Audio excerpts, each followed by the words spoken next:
மக்களே, நம்ம இன்னைக்கு என்ன பண்ண போறோம்னா சூப்பரான ஒரு பிரியாணி தான் பண்ண போறோம். இந்த பிரியாணி வந்து எங்க கிடைக்கும்னா நம்மள்ட்ட தான் கிடைக்கும். ஏன்னா இது வந்து கடையில எல்லாம் கிடைக்க வாய்ப்பே கிடையாது. என்ன பிரியாணின்னு பாத்தீங்கன்னா கிழங்கு பிரியாணி. கிழங்குனா மரவள்ளி கிழங்கு பிரியாணி எப்படி பண்ண போறோம்னு தான் இந்த வீடியோல நம்ம பார்க்க போறோம் மக்களே. கிழங்கு பிரியாணி பண்றதுக்கு தேவையானது என்னன்னு பாத்தீங்கன்னா வெங்காயம் வேணும், தக்காளி வேணும், பச்சை மிளகு, இஞ்சி பேஸ்ட், கூடவே பாத்தீங்கன்னா மெயின் ஆட்டு இந்த கிழங்கு வேணும் மக்களே. கிழங்கு வேணும். கிழங்கு கூட நம்ம கொஞ்சமாக தான் சிக்கன் எடுத்துருக்கோம். ஏன்னா இது கூட ரெண்டு மிக்ஸ் ஆச்சுன்னா ரெண்டுமே குவான்டிட்டி கரெக்டாக இருந்ததுன்னா நல்லா இருக்காது. அதனால தான் கிழங்கு அதிகமாகவும் சிக்கன் கம்மியாகட்டும். ஏன்னா இது மிக்ஸ் ஆகும், அப்போ தான் சூப்பராக இருக்குது மக்களே. இப்போ நம்ம எப்படி பண்ண போகிறோம்னு தான் இந்த வீடியோவில் பார்க்க போகிறோம். மெயினாக தேவையானது இந்த ஒரு நெய் பாட்டில். அப்புறம் பார்த்தீங்கன்னா இந்த ஒரு குக்கரில் தான் பண்ண போகிறோம் மக்களே. ஆனால் நம்மள்ட்ட வந்து வேற எந்த ஒரு அடுப்பு இல்லாத காரணத்தினால நம்ம பண்ண போகிற அடுப்பு என்னென்னு பார்த்தீங்கன்னா கரண்ட் அடுப்பு தான். கரண்ட் அடுப்புல இன்னைக்கு நம்ம போட சம்பவம் எந்த மாதிரி வருதுன்னு பாருங்க மக்களே. குக்கர் சூடானோன்னா நம்ம போட வேண்டியது என்னன்னு பார்த்தீங்கன்னா இந்த ஒரு நெய்யை தான். நெய் வந்து நம்ம ஆல்ரெடி வாங்கியிருந்தோம், அன்னபூர்ணா நெய்ன்னு சொல்லிட்டு அதை அப்படி போட்டோம்னா குக்கரில் கிடந்து சூப்பராக அந்த நெய் இதாகும். எதுக்குன்னா எண்ணெய் போடக்கூடாது அப்படின்னு உள்ள காரணத்தினால தான் நம்ம இதை போடுறோம். பிரியாணின்னு சொன்னாலே கிராம்பு பட்டை எல்லாம் இல்லாமல் எப்படி ஆகும், அதனால கொஞ்சம் கிராம்பு பட்டை எல்லாம் போட்டாச்சு. சின்னதாக வெட்டி வச்சிருக்கிற இந்த ஒரு பச்சை மிளகு இதில் போட போகிறோம்.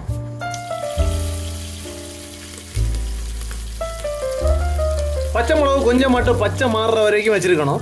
மிளகு கொஞ்சம் பச்சை மாறுற மாதிரி தெரியும். இது கூட நம்ம நெக்ஸ்ட் போட போறது பாத்தீங்கன்னா இந்த வெட்டி வச்சிருக்கிற இந்த வெங்காயம் தான். வெங்காயத்தை நல்லா ஸ்லைஸ் பண்ணி வச்சிருக்கணும்.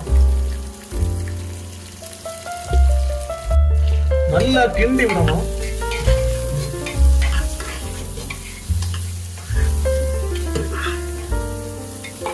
கொஞ்சம் இதான உடனே இந்த வெட்டி வச்சிருந்த வெளுத்துள்ளி பேஸ்ட் இருக்குல்ல, அதை சூப்பரா இதுக்குள்ள போட்டு நல்லா கிண்டணும். இது வந்து நம்மவே இடிச்சது. இஞ்சி பேஸ்ட் எல்லாம் வாங்குறது கிடையாது. அப்படி போட்டு கிண்டி கொஞ்ச நேரம் வச்சோம்னா அந்த பச்சை எல்லாம் மாறும். பச்சை மாறுச்சு. அந்த டைம்ல நம்ம போட வேண்டியது என்னன்னு பாத்தீங்கன்னா இங்க வெட்டி வச்சிருக்கிற அந்த சிக்கன் தான். சின்ன சின்ன பீஸ் 1/2 கிலோ சிக்கன் எடுத்திருக்கிறோம்.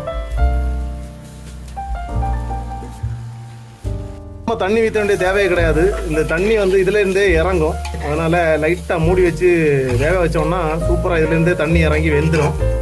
இப்ப பாருங்க, 10 நிமிஷம் மூடி வச்சா சூப்பரா வெந்துடும். எவ்வளவு உப்பு தேவையோ அந்த அளவு உப்பையும் போட்டு கிண்டி வச்சீங்கன்னா இன்னும் நல்லா இருக்கும்.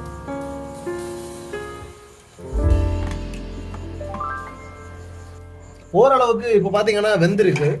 நமக்கு பார்த்தாலே தெரியும். இந்த அப்படி நம்ம மூடி வச்சதுனால லைட்டா வெந்துருச்சு. இந்த நேரத்தில் நம்ம போட வேண்டியது பார்த்தீங்கன்னா மசாலா. இங்கே ஒரு மசாலாக்கு ஸ்பெஷல் இருக்கு. என்னன்னா எல்லா மசாலையும் 5 ரூபாய்க்கு கிடைக்கும். அதாக இதில் உள்ள சமைங்கன்னா எல்லாமே ஒவ்வொரு வெரைட்டியான மசாலா. இது பார்த்தீங்கன்னா 5 ரூபா கரம் மசாலா தேவையான அளவு. இது பார்த்தீங்கன்னா தனியா பவுடர் 5 ரூபா தேவையான அளவு.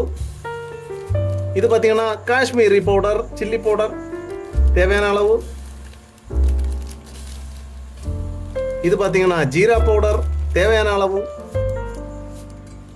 இது பார்த்தீங்கன்னா சிக்கன் மசாலா தேவையான அளவு. இவ்வளோத்தையும் போட்டுட்டு நம்ம கிண்ட வேண்டியதான். இனி ஒரு 2 சாதனம் கூட போடணும். என்னன்னா மஞ்சள் பொடியும் பெப்பர் பொடியும் போடணும். அதையும் கூட போட்டோம்னா இன்னும் நல்லா இருக்கும். அப்படியே மிச்சம் இருந்த மஞ்சள் பொடியும் தேவையான அளவு போட்டு, ஒயிட் பெப்பர் தேவையான அளவுக்கு போட்டுட்டு அப்படியே திரும்பவும் கொஞ்ச நேரம் மூடி வைக்க போறோம். சிக்கன் ஓரளவுக்கு எந்த உடனே நம்ம போட வேண்டியது சம்பவம் என்னன்னா இந்த தக்காளி தான். அப்படியே சூப்பரா வெட்டி வச்சிருக்க இந்த நாடன் தக்காளியை இதுக்குள்ள போட்டு இதையும் இனி ஒரு 5 நிமிஷம் வச்சோம்னா சூப்பரா ரெடி ஆகும். ஃபைனலி நம்ம பண்ண வேண்டிய அந்த ஒரு சம்பவம் ரெடி ஆக போகுது. என்னன்னா சிக்கன் வந்து நம்ம நினைச்சது மாதிரி ரெடி ஆயிருச்சு. சிக்கன் நல்லா தடுக்க ஒரு 50% ஆயிருச்சு. இனி வந்து பிரியாணிக்குள்ள அந்த கிழங்கு இருக்குல்ல, அந்த கிழங்கு இதுக்குள்ள போட போறோம் மக்களே.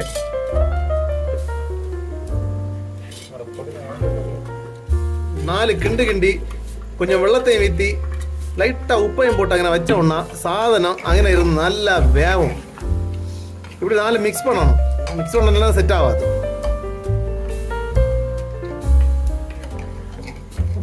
எல்லா கிழங்கையும் போட்டு சூப்பரா கிண்டியாச்சு. இனி வந்து தேவையான அளவு தண்ணி ஊற்றணும்.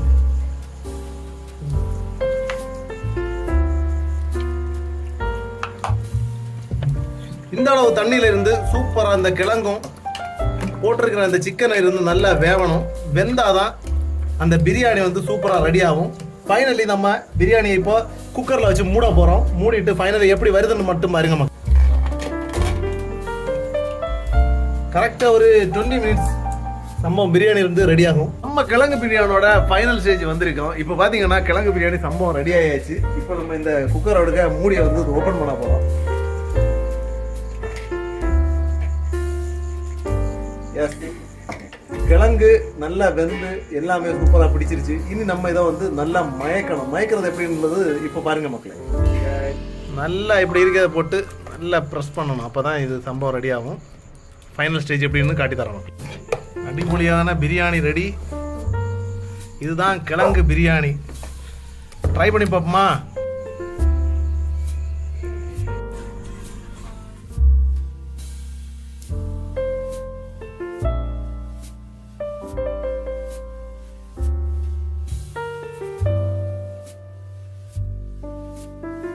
நம்ம கிழங்கு பிரியாணியை சூப்பராக ரெடி பண்ணியாச்சு மக்களே. அந்த கிழங்கு பிரியாணி டேஸ்ட் எப்படி இருக்குன்னு இந்த பையன்கிட்ட கேட்போம்.